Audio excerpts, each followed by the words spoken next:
Hey everybody, Tara here, and I'm going to make a tombstone.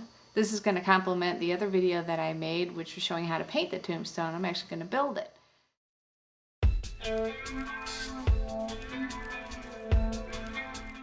Put together a mock-up of what I'm planning on doing. This is a store-bought tombstone that I like the shape of, so I'm going to model it off of that.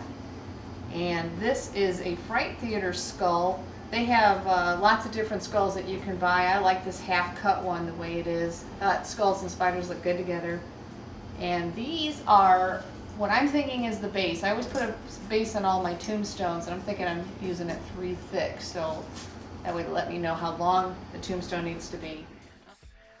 I like to use 1.5 inch thick foam, and I do 2 sheets for each of my tombstones because I put a PVC pipe in between, so when I do 2 I can easily just squish it together.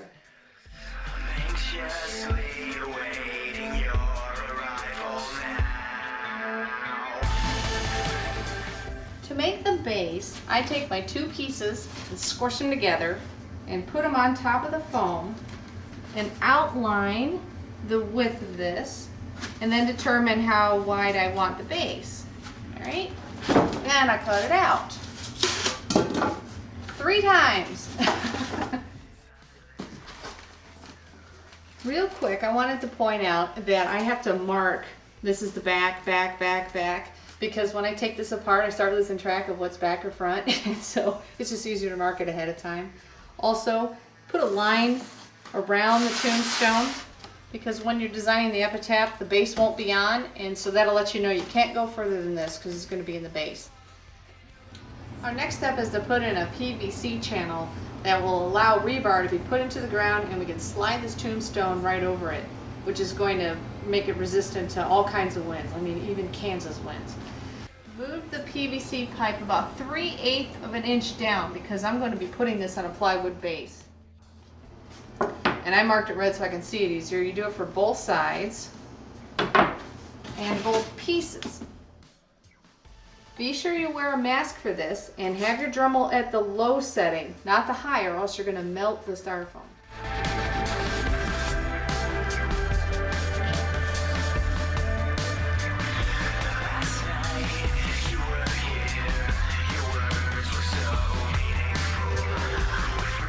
The 2 sides and the PVC all sandwiched together, I'm going to be using some foam board adhesive.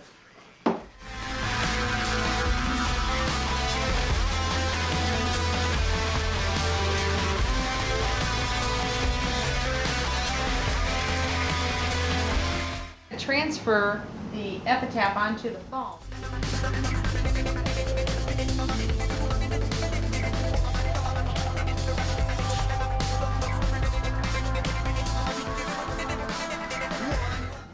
A little bit about this Dremel. This is the cutter attachment tool.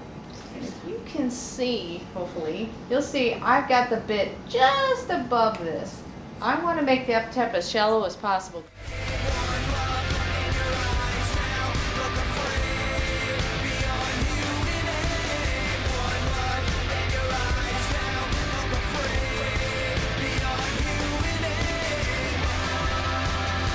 The epitaph is done. And a little scrolling because I was feeling like it. Now we're going to glue everything together. This is a plywood base that's a little bit wider than the other base.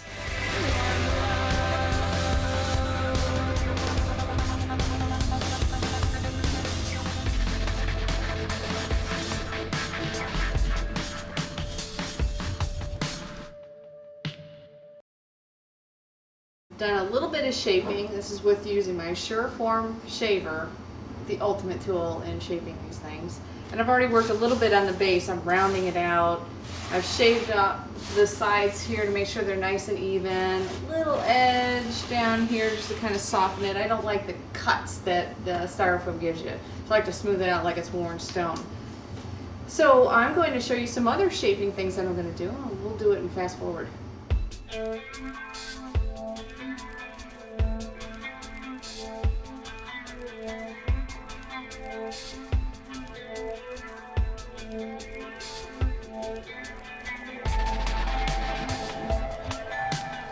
Biggest advice when you're doing all the shaping is to just be bold.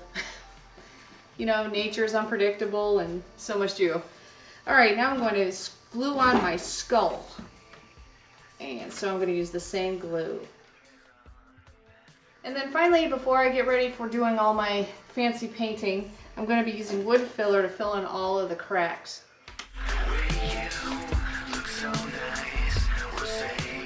This is a fun step. This is straight acetone, which is the same ingredient in spray paint that eats away at the foam.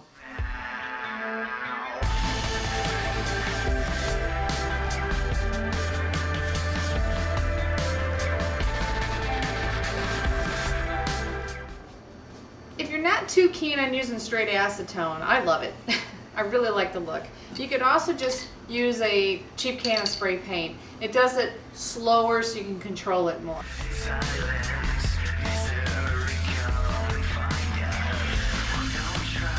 I like using Monster Mud to put on things that are difficult for me to carve out. I'm not that great of an artist, and so when I can cheat, I'm gonna go for it. While this baby's upside down, this is the plywood, and you can see the holes for the rebar. Okay, I've already stuck in some wire into the spider so I could just jab it into the stone and it should hold it up. These I didn't stick in wire. I'm hoping that the Monster Mud is just going to hold it in place. And where there was aging, I actually cut pieces of spider, because there shouldn't be any spider left because it was carved into the stone, right? Okay, let's go with the biggest one.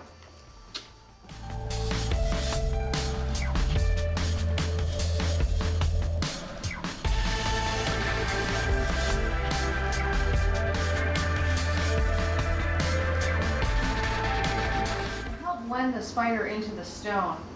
I've got a large paintbrush and a spatula I use to scrape off my paintbrush.